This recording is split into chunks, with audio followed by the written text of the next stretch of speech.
दुनिया की सबसे ताकतवर मिलिट्री पावर्स की बात की जाए तो रशिया, यूनाइटेड स्टेट्स और यूनाइटेड किंगडम का नाम सबसे ऊपर आता है।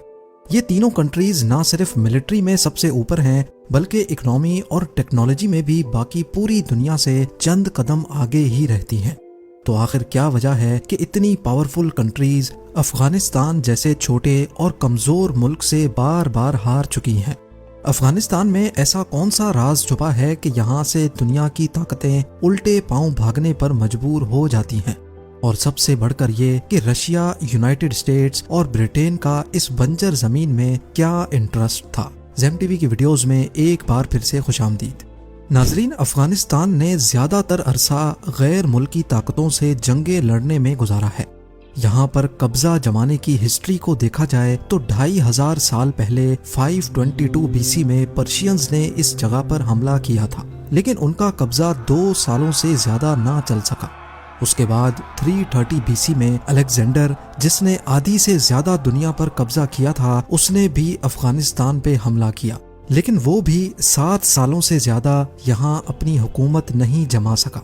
मंगोल एम्पायर, सिख एम्पायर और मुगल एम्पायर ने भी इस जगह पर अलग अलग वक्तों में हमला किया, लेकिन सिर्फ मंगोल यहाँ 2 साल टिके, जबकि मुगल और सिख एम्पायर ने 1 साल के अंदर अंदर यहाँ से हाथ निकाल लिया।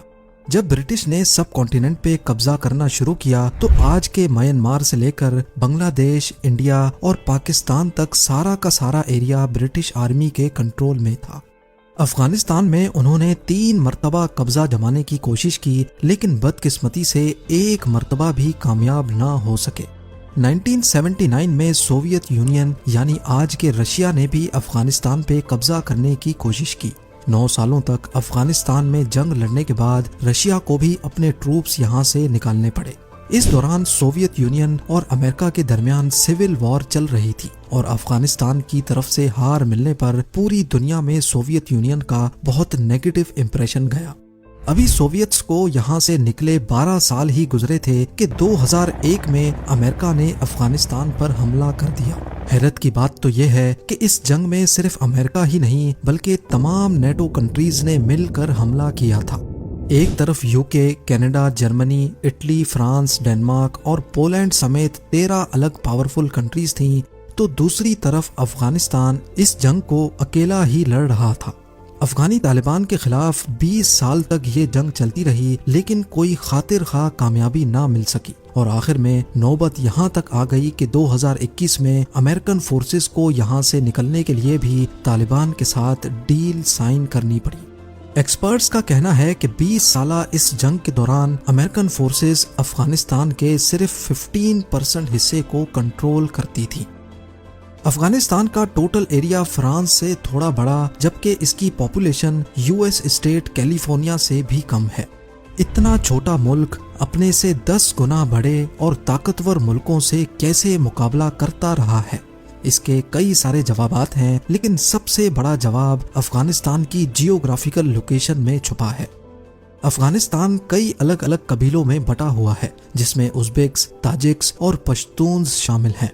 इसका पूरा बॉर्डर खुद अफगानिस्तान ने नहीं बल्कि गैर मुल्की ताकतों ने आज से 120 साल पहले बनाया था।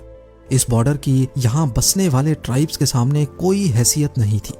इसके सदर्न बॉर्डर की बात की जाए तो यहाँ पश्तून्स कई 100 सालों से रहते आए हैं, लेकिन हकीकत यह है कि अफगानिस्तान में रहने वाले पश्तून से ज्यादा बॉर्डर के उस पार पाकिस्तान में रहते हैं।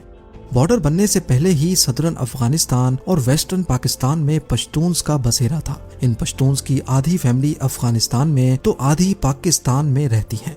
लिहाजा जब ब्रिटिश एम्पायर ने यहाँ का बॉर्डर डिफाइन किया तो उसकी इन पश्तून्स के सामने कोई खास अहमियत नहीं थी, क्योंकि ये बॉर्डर महज एक इमेजिनरी लाइन के जैसा था। जैसे बॉर्डर डिफाइन होने से पहले वो लोग एक दूसरे से मिलने जाया करते थे, वैसे ही बॉर्डर के बाद भी जाया करते थे। क्योंकि इस बॉर्डर का ज्यादातर हिस्सा इंतहाई ऊंची पहाड़ियों से गुजरता है, इसी वजह से इस बॉर्डर को कंट्रोल करना पाकिस्तान और अफगानिस्तान दोनों के लिए काफी चैलेंजिंग रहा है। द ड्यूरेंट लाइन के नाम से पहचाना जाने वाला ये बॉर्डर 2640 किलोमीटर लंबा है, जिसमें कम से कम भी 300 स्पॉट्स ऐसे हैं जहां से बॉर्डर क्रॉस किया जा सकता है। इसी चीज का फायदा उठाते हुए यहाँ ड्रग्स, वेपन्स और मिलिटेंट्स की स्मगलिंग बहुत कॉमन है। अफगानिस्तान में रहने वाले टेररिस्ट बहुत आसानी से पाकिस्तान आते और यहाँ से नए मिलिटेंट्स तैयार करके वापस लेकर जाते थे। इन सब वजूहात की वजह से ही द ड्यूरेंट लाइन को दुनिया का सबसे खतरनाक बॉर्डर भी कहा जाता है। अफगानिस्तान का मैप देखा जाए तो ये एक लैंड लॉक्ड कंट्री है, यानी अगर किसी को इस पर जमीनी रास्ते से घुसकर हमला करना हो तो उसके लिए पड़ोसी मुल्क की मदद लेना पड़ती है, जिसमें Iran, Turkmenistan, Uzbekistan, Tajikistan, China और पाकिस्तान शामिल हैं। लेकिन जैसे तैसे करके अगर अफगानिस्तान के बॉर्डर तक पहुंचा भी जाए तो हमलावरों को बड़े बड़े पहाड़ों का सामना करना पड़ता है। याद रहे कि अफगानिस्तान बेशक कॉन्टिनेंट का सेंटर है, लेकिन यहाँ की कम आबादी भी इन पहाड़ों की हार्श कंडीशंस की वजह से ही है, जिनको हिंदू कश माउंटेन रेंज कहा जाता है। ये रेंजेस इतनी ऊंची और इतनी खतरनाक हैं कि यहाँ सरवाइव करना और इनको क्रॉस करना करीब इम्पॉसिबल ही माना जाता है। ये आलीशान पहाड़ अफगानिस्तान के 75% एरिया को कवर किए हुए हैं, जबकि पूरी कंट्री की बात की जाए तो 50% से भी ज्यादा एरिया 2000 मीटर्स की ऊंचाई पर है। ये पहाड़ियाँ अफगानिस्तान को एक नेचुरल वॉल का काम देती हैं, जो गैर मुल्की ताकतों के लिए तो अनजान हैं, लेकिन यहाँ के लोकल्स इन पहाड़ियों से अच्छी तरह वाकिफ हैं। जब सोवियट्स ने अफगानिस्तान पे हमला किया था तो मिलिटेंट्स इन पहाड़ों पे छुपकर पासेस से गुजरने वाले रशियन टैंक्स और ट्रूप्स पे हमला करके पहाड़ों की गारों में जाकर छुप जाते थे, जहां उनको ढूंढना नामुमकिन होता था। कई बार तो मिलिटेंट्स पूरे पासेस और रोड्स को भी उड़ा देते थे, जिससे रशियंस कई महीनों तक आगे नहीं बढ़ पाते थे। हिंदू कश माउंटेन रेंज जहां हमलावरों को रोकती है, वहीं इनकी वजह से एक शहर से दूसरे शहर तक गुड्स और सप्लाईज को ट्रांसपोर्ट करना भी एक बहुत बड़ा चैलेंज होता है।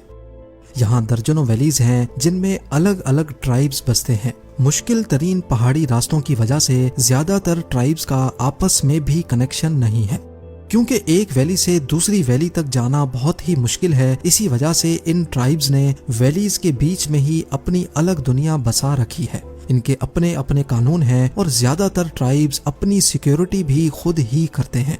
यही वजह है कि काबुल में मौजूद सेंट्रल गवर्नमेंट का भी अफगानिस्तान के ट्राइबल एरियाज पर ज्यादा होल्ड नहीं चलता। जाहिर है, जब अफगान सेंट्रल गवर्नमेंट ही इन मसलों के सामने बेबस रहती है तो बाहर से आने वाली मिलिट्री पावर्स कैसे यहाँ अपना होल्ड बरकरार रख सकती हैं। 1979 में Soviet military Afghan city Khost में अपनी मिलिट्री बेस बनाने में कामयाब हुई। ये बेस एक वैली में बनाई गई थी जिसकी चारों जानिब ऊंचे ऊंचे पहाड़ मौजूद थे। इस चीज का फायदा उठाकर अफगान मिलिटेंट्स ने इन पहाड़ों पर डेरा डाल लिया और पूरी सोवियत बेस को चारों तरफ से घेर लिया। क्योंकि ये मिलिटेंट्स ऊंची पोजीशंस पे थे, इसी वजह से उन्होंने वैली तक जाने के तमाम रास्ते बंद कर दिए। बात यहाँ तक पहुँच गई कि सोवियत मिलिट्री बेस का पूरा सप्लाई नेटवर्क टूट गया और अब वो सिर्फ एयर सप्लाईज पे डिपेंडेंट रह गए, जो कि सोवियट्स के लिए कोई लॉन्ग टर्म सॉल्यूशन नहीं था। अफगानी मिलिटेंट्स की ये स्ट्रेटेजी सिर्फ सोवियट्स को ही हराने में कामयाब नहीं थी। 2001 में जब अमेरिकन ने यहाँ कब्जा करने की कोशिश की तो तमाम नेटो कंट्रीज की टोटल 1,30,000 फोर्स को अफगानिस्तान में बाय एयर भेजा गया। लेकिन इतनी ज्यादा फोर्स के लिए रेगुलर सप्लाईज, एमुनिशंस, टैंक्स और ट्रक्स को पाकिस्तान के खैबर पास के जरिए भेजा जाता था।